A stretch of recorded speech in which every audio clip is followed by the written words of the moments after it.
नमस्कार प्रिय विद्यार्थियों, मैं राकेश मीणा आपका स्वागत करता हूं हमारे YouTube चैनल पर। सभी साथी कैसे होंगे? अच्छे होंगे।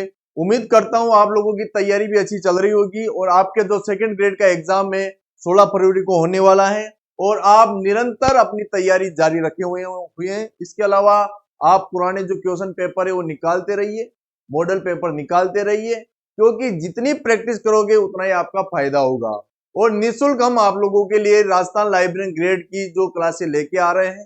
कुछ दिन गैप हो जाता है तो आप निराश मत होइए।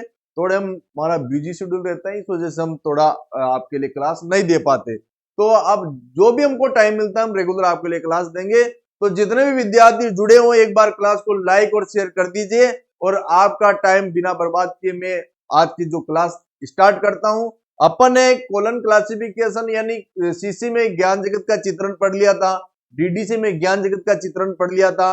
अब आज बारी आती है यूडीसी में ज्ञान जगत का चित्रण। ठीक है, मोस्ट इंपोर्टेंट टॉपिक है और एग्जाम में क्वेश्चन बनता ही है इसमें आपके। तो यहां पर मैं बात कर लेता हूं यूडीसी की। ये आपको यूडीसी का आपको फोटो दिख रहा है आप सभी को। अब देखो, आज अपन जिसकी बात कर रहे हैं, जिस टॉपिक की आज जो बात करेंगे अपन यूडीसी की बात करेंगे। किसकी बात करेंगे? यूडीसी की बात करेंगे। यूडीसी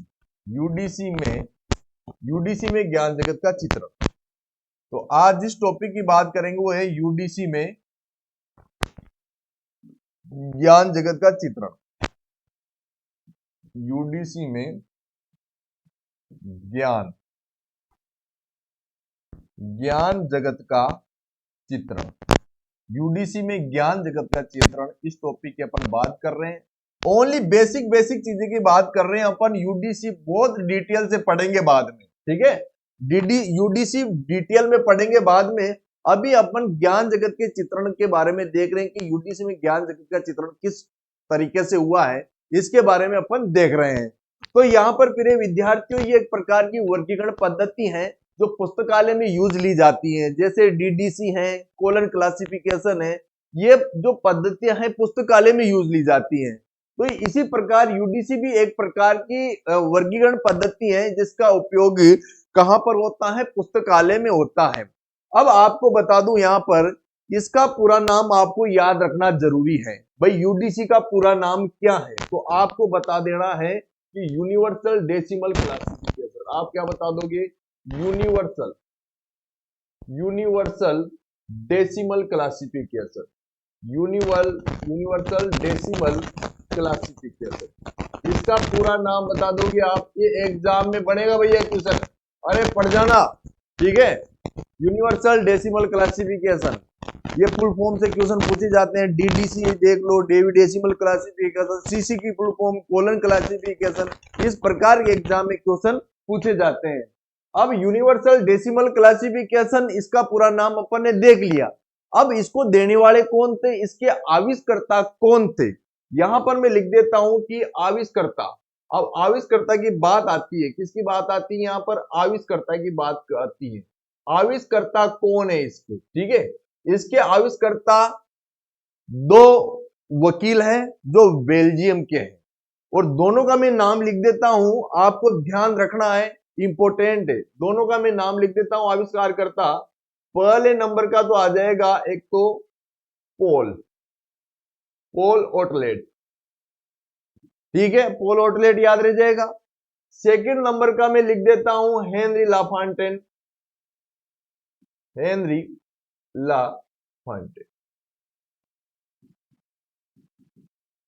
ठीक है। दो वकील थे जिन्होंने यूडीसी वर्गीकरण पद्धति का विकास किया। एक तो पोल था और एक हेनरी था आविष्कारकर्ता। ये दोनों थे। आपसे पूछेगा कि आविष्कारकर्ता कौन है, तो पोल और हेनरी आप याद रख लोगे। और आपसे पूछेगा कि ये दोनों कौन थे, तो ये दोनों वकील थे। आपसे पूछेगा ये दोनों कौन थे? ये वकील है। क्या है प्रिय विद्यार्थियों? वकील है। तो आपसे पूछेगा तो जवाब दे देना, ये कौन थे? वकील थे। पोल ओटलेट और हेनरी लाफॉन्टेन दोनों क्या थे? वकील थे। और ये कहां के थे? तो ये थे बेल्जियम के। कहां के थे? बेल्जियम के। कहां के थे? बेल्जियम के। ये एग्जाम में पूछा जाता है। किसमें पूछा जाता है? एग्जाम में पूछा जाता है। तो इनके द्वारा जो यूडीसी को सर्वप्रथम जो प्रस्तुत किया, आपसे पूछेगा कि यूडीसी को सर्वप्रथम प्रस्तुत किसके द्वारा किया गया, तो प्रस्तुत इनके द्वारा किया गया, पोल के द्वारा, हेनरी के द्वारा। अगला जो क्वेश्चन पूछा जाएगा, देखो, यूडीसी को प्रथम बार प्रस्तुत, यूडीसी को प्रथम बार प्रस्तुत की बात कर रहा हूं, ठीक है। प्रथम बार जो प्रस्तुत किया वो किया 1895 में। कब किया था? 1895 में। और प्रथम बार जो प्रस्तुत किया वो कहां पर किया? ब्रुसेल्स में किया था। कहां पर किया था? ब्रुसेल्स में। ब्रुसेल्स एक जगह का नाम है, वहां पर यूडीसी को सर्वप्रथम क्या किया था? प्रस्तुत किया था। ये चीज आपको ध्यान रखनी जरूरी है। इसके अलावा आपको मैं बता दूं, यहां पर यूडीसी का जो विकास हुआ है वो किससे हुआ है? वो हुआ है डीडीसी से। किससे हुआ है? डीडीसी से, यानी डेवी डेसिमल क्लासिफिकेशन। यानी आपसे पूछा जाएगा कि आधार, इसका आधार, आधार कौन सी वर्गीकरण पद्धति, आधार कौन सी वर्गीकरण पद्धति बनी? डीडीसी। कौन सी बनी? डीडीसी। और आपको पता है कि डीडीसी कब आई थी? 1876 में आई थी। कब आई थी? 1876 में आई थी। और किसके द्वारा दी गई थी? मेलविन डीवी के द्वारा दी गई थी। अब डीडीसी तो इसका क्या बना? आधार बना। अब यहां पर आधार तो बन गया, लेकिन डीडीसी का कौन सा संस्करण था जिससे यूडीसी की उत्पत्ति हुई है? तो यहां पर डीडीसी का पांचवा संस्करण, डीडीसी का पांचवा संस्करण, डीडीसी का पांचवा संस्करण, डीडीसी का कौन सा संस्करण? पांचवा संस्करण। यहां पर मैं आपके लिए एक चीज बता देता हूं कि जो पोल वोटलेट, हेनरी लाफांटेन, ये किसके पास गए थे? मेलविन डीवी के पास गए थे। मेलविन डीवी के पास जाकर डीडीसी को अनुवाद करने की अनुमति मांगी थी। हम आपकी जो वर्गीकरण पद्धति है उसको अनुवाद करना चाहते हैं। तो इसने क्या दे दिया? परमिशन दे दी कि आप मेरी डीडीसी का पांचवा संस्करण है उसका क्या कर दो? अनुवाद कर दो। तो ठीक है, परमिशन दे दी, इसको परमिशन मिल गई। और परमिशन कर दी तो इन्होंने क्या किया? इस मेलविन डीवी की जो डीडीसी का पांचवा संस्करण था वो फ्रेंच भाषा में अनुवाद किया। ठीक है, कौन सी भाषा में? फ्रेंच भाषा में। कौन सी भाषा में अनुवाद किया? फ्रेंच भाषा। तो फ्रेंच भाषा में अनुवाद, कौन सी भाषा में अनुवाद किया? फ्रेंच भाषा में अनुवाद। डीडीसी को कौन सी भाषा में कर दिया? फ्रेंच भाषा में कर दिया इसको। पांचवा संस्करण कौन सी भाषा में? फ्रेंच भाषा में अनुवादित कर दिया। ठीक है, अब इसके अलावा आपको मैं बता देता हूं प्रिय विद्यार्थियों, ये जो 1895 में प्रथम बार प्रस्तुत की गई थी, तो एक सम्मेलन हुआ था, international conference of bibliography. International conference of bibliography, तो यहां पर लिख देता हूं इंटरनेशनल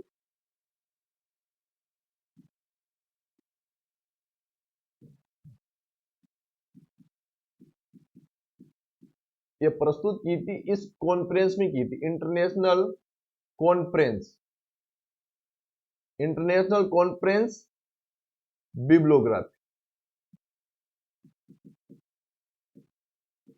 ठीक है, यहां पर प्रस्तुत की थी यूडीसी प्रथम बार इस सम्मेलन में। ये ऑलमोस्ट पेसेटेड स्कीम मानी जाती है, या लगभग लगभग मुक्त पक्षात्मक पद्धति मानी जाती है। तो आपसे पूछे कि इसकी प्रजाति, इसकी अगर आपसे पूछे कि प्रजाति या स्पीसीज कहते हैं इंग्लिश में, प्रजाति आपसे पूछ ले इसकी प्रजाति, तो प्रजाति क्या बता दे? Almost faceted scheme, almost, almost faceted, almost faceted scheme, almost faceted scheme, यानी लगभग मुक्त पक्षात्मक पद्धति, लगभग लगभग मुक्त पक्षात्मक। हिंदी में क्या बोलेंगे इसे? लगभग मुक्त पक्षात्मक। यानी ये कौन किस प्रकार की वर्गीकरण पद्धति प्रजाति का प्रकार है? ऑलमोस्ट पेसेटेड स्कीम, एग्जाम में पूछेगा। लगभग मुक्त पक्षात्मक, ठीक है। आगे डिटेल से जानेंगे इसके बारे में, स्पीसीज भी पढ़ेंगे, ठीक है। अभी ओनली यूडीसी में ज्ञान जगत के चित्रण के बारे में अपन देख रहे हैं, ठीक है। तो यहां पर अगर आपसे पूछे कि इसमें किस प्रकार के नोटेशन का प्रयोग किया जाएगा, तो आपको डायरेक्ट बता देना है कि हंसते खेलते कि मिक्स्ड नोटेशन का प्रयोग किया जाएगा। Mixed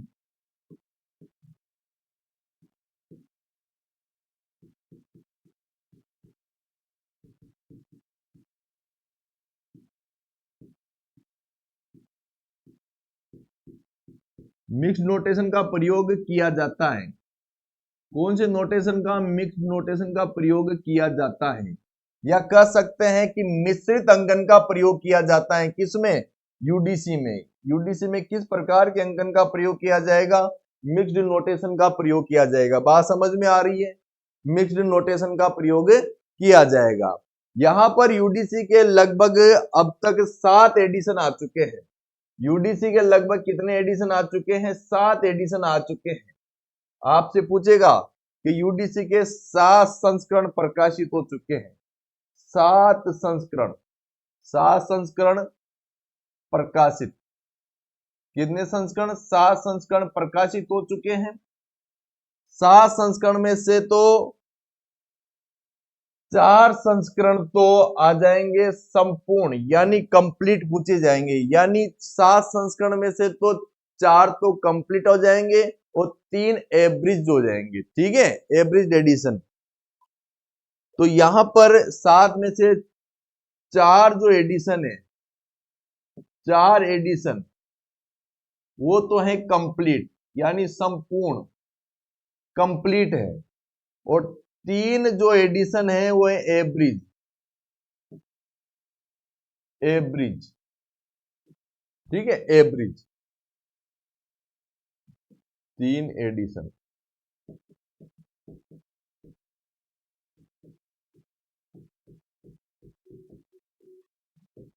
average. 4 एडिशन तो क्या आ जाएंगे? कंप्लीट आ जाएंगे, कंप्लीट आ जाएंगे। और 3 एडिशन क्या आ जाएंगे? एवरेज आ जाएंगे, ठीक है। 4 एडिशन तो क्या आ जाएंगे? कंप्लीट आ जाएंगे। 3 एडिशन एवरेज एवरेज आ जाएंगे, यानी तो ये संपूर्ण, और ये एवरेज का मतलब संक्षिप्त में, यानी शॉर्ट में प्रकाशित की गए हैं, ठीक है। याद रख लेना। आपसे पूछेगा कि यूडीसी के कितने संस्करण प्रकाशित हुए? का 7 हुए। कितने हुए? 7 हुए, जिसमें 4 एडिशन तो कंप्लीट आ जाएंगे, 3 एडिशन एवरेज आ जाएंगे, ठीक है। टोटल 7 हो गए, ये बात आप ध्यान रख लेना। इसके अलावा यूडीसी ने ज्ञान जगत को 10 भागों में बांटा है। आपसे पूछेगा यूडीसी ने ज्ञान जगत को कितने भागों में? यूडीसी यूडीसी ने ज्ञान जगत को, यूडीसी ने ज्ञान जगत को 10 भागों में बांटा। यूडीसी ने ज्ञान जगत को 10 भागों में बांटा। याद रख लोगे?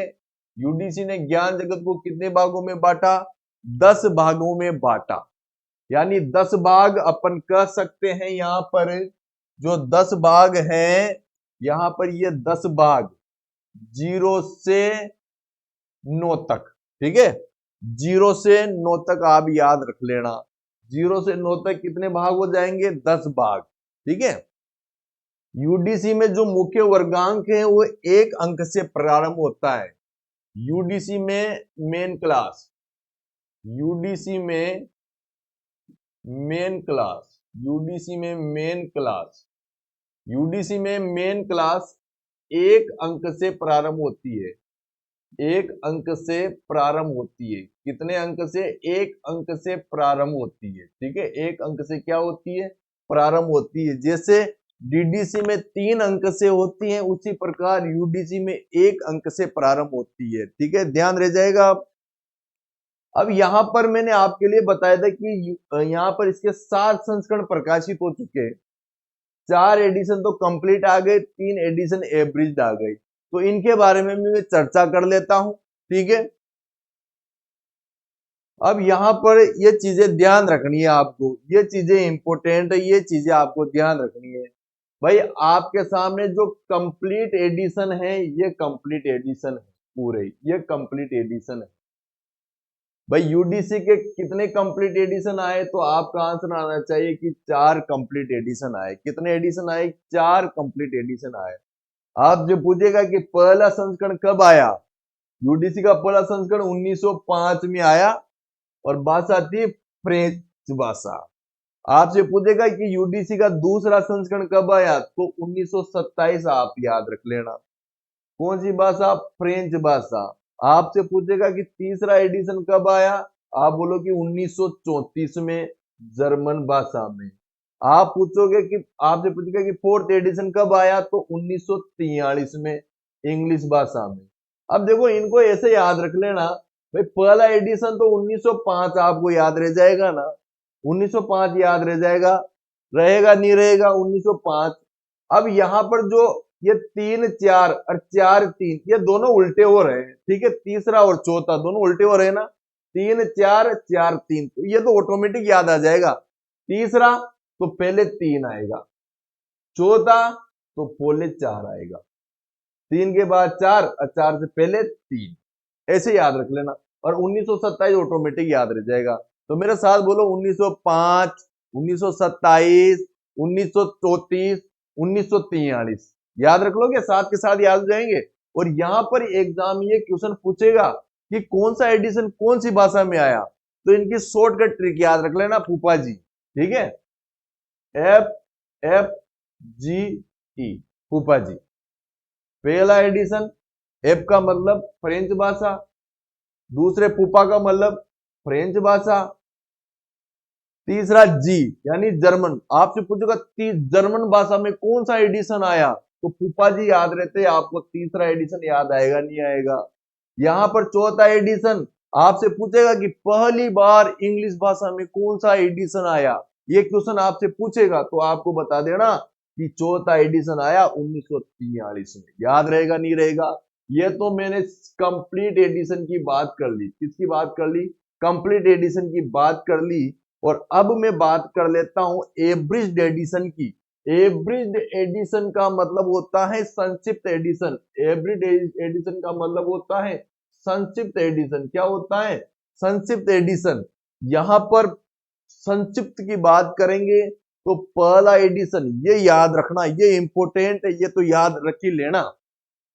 देखो पहला एडिशन 1948, पहला तो याद रख लोगे 1948, ठीक है। ये सभी इंग्लिश में आए तो ये तो याद करनी है, टेंशन खत्म हो गई आपकी, ठीक है। पहला एडिशन एब्रिज्ड कब आया? 1948। दूसरा एडिशन 1957, तीसरा एडिशन 1961। याद रख लोगे, पहला एडिशन 1948, दूसरा 57, तीसरा 61। याद रखोगे नहीं रखोगे? याद रखोगे नहीं रखोगे? याद रखोगे नहीं रखोगे?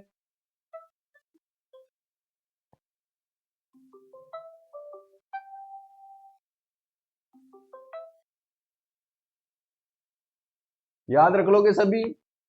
पहला एडिशन 1948, दूसरा एडिशन 1957 और तीसरा एडिशन 1961।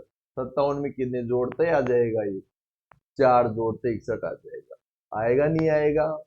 ये याद रख लोगे इंग्लिश भाषा में, ठीक है। अब यहां पर इनके टाइटल भी याद रखने हैं। जो यहां पर अपन ने ये एडिशन पढ़े ना, पहला एडिशन, दूसरा, तीसरा, चौथा, तो इनके क्या क्या टाइटल थे वो आपको याद रखना है। तो टाइटल आपको याद रखना है कि जो पहला एडिशन आया था 1905 वाला, 1905 वाला, ये वाला एडिशन। अब इसका जो टाइटल था, इसका टाइटल क्या था याद रख लेना, मैनुअल द रिपर्टायर बिब्लोग्राफिक, याद रख लेना। दूसरा एडिशन जो 1927 में आया था, उसका टाइटल क्या है? शीर्षक classification decimal universal, classification decimal universal. तीसरा एडिशन डेजिमल लगा देना, ये डेजिमल क्लासिफिकेशन हो जाएगा।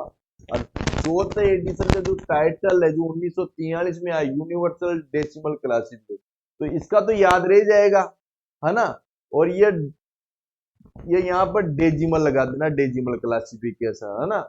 और यहाँ क्लासिकल डेसिमल यूनिवर्सल था। और इसका मेन तो ये है, ये इंपोर्टेंट है, ये इंपोर्टेंट है, और यही एग्जाम में पूछता है आपसे, याद रख लोगे।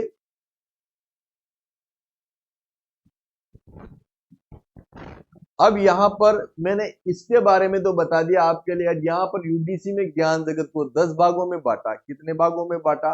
10 भागों में ज्ञान जगत को बांटा। तो यहाँ पर 10 भाग भी अपन देख लेते हैं। यहां से एक अंक से प्रारंभ होता है, तो यहाँ पर 10 अंक इसके अपन देख लेते हैं। देखो यहां पर मैंने बोला था कि 0 से लेकर 9 तक इसके नंबर होंगे। अगर डीडीसी की बात करते तो डीडीसी में 3 जीरो आ जाते। यहां पर यूडीसी की बात कर रहे हैं तो एक अंक से प्रारंभ हो रहा है, तो जीरो क्या इंडिकेट करेगा? साइंस, नॉलेज, यानी जनरलिटीज, पूरी चीजें इसमें आ जाएगी। एक नंबर पर philosophy psychology, philosophy psychology. 2 number पर रिलीजन थियोलॉजी। 3 नंबर 3 नंबर पर क्या आ जाएगी? सोशल साइंस आ जाएगी। 4 नंबर वेकेंट रखा गया है। 1963 तो इसमें लैंग्वेज आता था, उसके बाद ये वेकेंट कर दिया गया। 1963 में ये 8वें नंबर पर लैंग्वेज डाल दी थी इन्होंने। 5वें नंबर पर क्या आ जाएगा? Mathematics, natural science. 6 नंबर पर applied science, medicine, technology. 7 number the art, entertainment, sport. 8वां नंबर लिंग्विस्टिक, लिटरेचर। 9वां नंबर जियोग्राफी, हिस्ट्री। तो ये पूरी मेन क्लास है, आपको याद करनी ही पड़ेगी, इनकी कोई ट्रिक नहीं है। एक ट्रिक ये है कि ये डीडीसी से मिलती जुलती है, अगर डीडीसी याद है तो ये ऑटोमेटिक याद हो जाएगी आप, ठीक है। एक अंक से प्रारंभ होता है। इसके अलावा यहाँ पर जो डीडी यूडीसी में जो मेन क्लास का व्यवस्थापन, मेन क्लास का व्यवस्थापन, मेन क्लास, मेन क्लास का व्यवस्थापन, मेन क्लास का जो व्यवस्थापन किया गया है वह डीडीसी के आधार पर, किसके आधार पर? डीडीसी के आधार पर किया गया है। किसके आधार पर किया गया है? डीडीसी के आधार पर किया गया। ये चीज याद रख लोगे कि यूडीसी में मेन क्लास का जो अरेंजमेंट किया गया है वो डीडीसी के आधार पर किया गया है। किसके आधार पर किया गया है? डीडीसी के आधार पर किया गया है। आगे चल के देखते हैं अपन अपन जो बात कर रहे थे यूडीसी की बात कर रहे थे। किसकी बात कर रहे थे? यूडीसी की बात कर रहे थे। किसकी बात कर रहे थे? यूडीसी की बात कर रहे थे। अब आपको यहाँ पर एक चीज और ध्यान देनी पड़ेगी कि यहाँ पर जो इसके संक्षिप्त संस्करण आए थे वो 13 भाषाओं में प्रकाशित किए गए, ठीक है। यहाँ पर मैं लिख देता हूं कि यूडीसी, यूडीसी के संक्षिप्त, यूडीसी के संक्षिप्त संस्करणों को, संक्षिप्त संस्करणों को 13 भाषा में प्रकाशित किया। 13 भाषा में प्रकाशित, याद रख लोगे। आपसे डायरेक्ट पूछेगा कि यूडीसी के संक्षिप्त संस्करण को कितने भागों में प्रकाशित किया, तो आपका डायरेक्ट आंसर आना चाहिए कि 13 भाषाओं में प्रकाशित किया गया। कितने भागों में? 13 भाषाओं में प्रकाशित किया गया। और आपसे यूं पूछेगा कि यहाँ पर यूडीसी में कितनी प्रकार की सारणी पाई जाती है, तो 2 प्रकार की सारणी, 2 प्रकार की सारणी। कितनी प्रकार की? 2 प्रकार की सारणी पाई जाती है, ठीक है। 2 प्रकार की सारणी में पहली जो सारणी हो जाती है वो तो सामान्य प्रकार की, सामान्य सारणी हो जाएगी। और दूसरी जो हो जाएगी वो हो जाएगी विशिष्ट। दूसरी का नाम क्या हो जाएगा? विशिष्ट, यानी कॉमन और स्पेशल प्रकार की यहाँ पर सारणियां पाई जाती है, या अपन कह सकते हैं ऑक्सिलरी टेबल। क्या कह सकते हैं? Auxiliary table. क्वेश्चन उठ के आएगा कि यूडीसी में कितनी प्रकार की सारणियां पाई जाती है? कि 2 प्रकार की। एक तो सामान्य प्रकार की हो जाएगी, एक विशिष्ट प्रकार की हो जाएगी। याद रख लोगे, एक तो सामान्य प्रकार की, एक विशिष्ट प्रकार की। अब यहां पर मैं आपके लिए बता देता हूं कि मैंने एक चीज बताई थी कि 1963 में, ठीक है, 1963 में जो 4 नंबर की जो क्लास थी, लैंग्वेज, क्या थी? लैंग्वेज, उसको क्या कर दिया? वेकेंट कर दिया। उसको क्या कर दिया? वेकेंट कर दिया, यानी खाली कर दिया। क्या कर दिया? खाली कर दिया। और यहां पर जो लैंग्वेज को कहां सेट किया गया? तो लैंग्वेज को 8 नंबर पर सेट किया गया, ठीक है। 8 नंबर पर क्या है? लिटरेचर। लिटरेचर के साथ इसे एडजस्ट किया गया। क्या किया गया? एडजस्ट। एडजस्ट किया गया। किसको एडजस्ट किया गया? लैंग्वेज को। 1963 तक तो वही था, लेकिन ये 1963 के बाद इसको वेकेंट कर दिया और लैंग्वेज को लिटरेचर की जगह लिटरेचर के साथ डाल दिया। ये देखो यहाँ पे ये वेकेंट है 1963 तक, तो फिर ये यहां पर डाल दिया था। बात क्लियर है? आगे बात समझ में? अब यहां पर मैंने एक चीज बताई आपके लिए कि यहां पर 2 प्रकार की सारणी, एक तो सामान्य सारणी, एक विशिष्ट सारणी, ऑक्सिलरी टेबल बोलते हैं। इनमें कुछ चिन्हों का प्रयोग होता है, वो कुछ चिन्ह आपको ध्यान रखने हैं, ठीक है, जिसमें अपना ये टॉपिक खत्म हो जाएगा। देखो, ये साइन आपको याद रखने हैं और एग्जाम में पूछे जाएंगे। 100% एग्जाम में यहाँ से क्वेश्चन आएगा। 100% लिख के ले लो भैया, यहाँ से क्वेश्चन आएगा। सेकंड ग्रेड की करो, केवीएस करो, एनवीएस करो, यहाँ से क्वेश्चन आएगा। आपसे पूछा जाएगा कि प्लस चिन्ह का प्रयोग किसके लिए किया जाता है?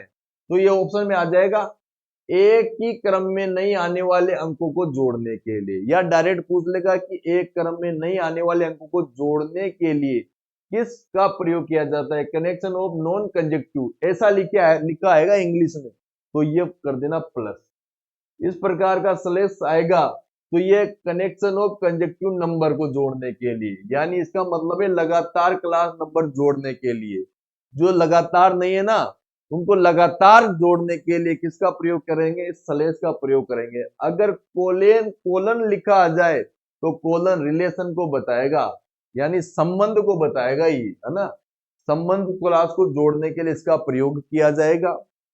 अगर बराबर, ये बराबर बहुत बार पूछा है कि बराबर का प्रयोग किसके लिए किया जाएगा, तो आप कहते हैं ना कि भाषा के लिए किया जाएगा। किसके लिए किया जाएगा? भाषा के लिए किया जाएगा। ये इस प्रकार का अगर कोष्टक पूछ ले तो जियोग्राफिकल डिवीजन यानी भौगोलिक प्रभाग के लिए किया जाएगा। और कोष्टक में 0 आ जाए तो फॉर्म सब डिवीजन के लिए इसका प्रयोग किया जाएगा। 1 से लेकर 9 तक संख्या आती है कोष्टक में, तो पहले सब डिवीजन के लिए प्रयोग किया जाएगा। बराबर और डॉट डॉट दिखे आपको तो ये रेस एंड नेशनल यानी राष्ट्रीय और प्रजाति दर्शाने के लिए इसका प्रयोग किया जाता है।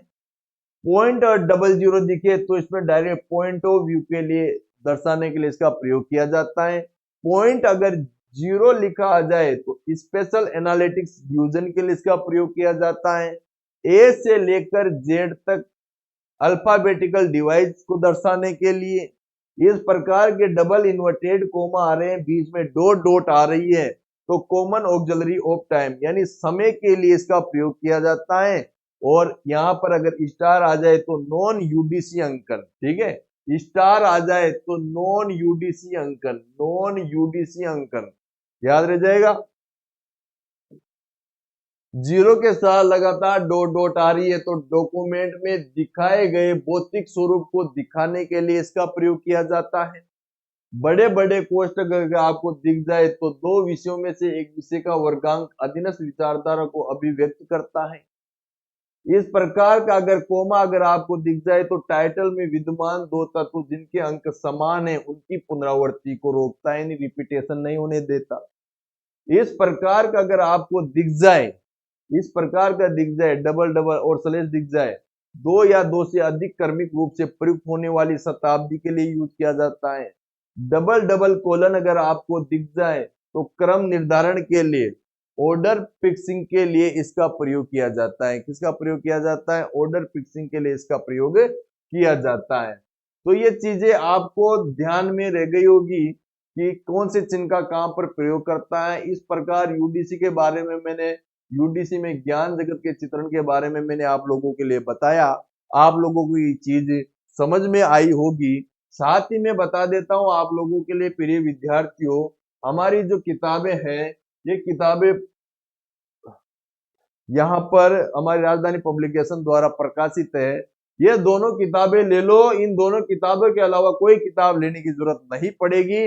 ब्रह्मास्त्र पार्ट फर्स्ट, ब्रह्मास्त्र पार्ट सेकंड, ये तो सब्जेक्टिव है, ये ऑब्जेक्टिव है। पुराने पेपर पूरे निचोड़ के डाल दिए इस किताब में। इस किताब के अलावा आपको किताब पढ़ने की जरूरत नहीं पड़ेगी। यानी बेस्ट बुक लाइब्रेरी, ठीक है। सिलेक्शन होगा आपका 100% किताब ले लेना आप। तो प्रिय विद्यार्थियों, आपको मेरे द्वारा जो पढ़ाया गया टॉपिक समझ में आया होगा, अच्छा भी लगा होगा। कमेंट के माध्यम से और लाइक के माध्यम से आप जरूर बताना कि सर टॉपिक अच्छा पढ़ाया और रेगुलर क्लास आप लेना। तो प्रिय विद्यार्थियों, तब तक के लिए नमस्कार, राम राम।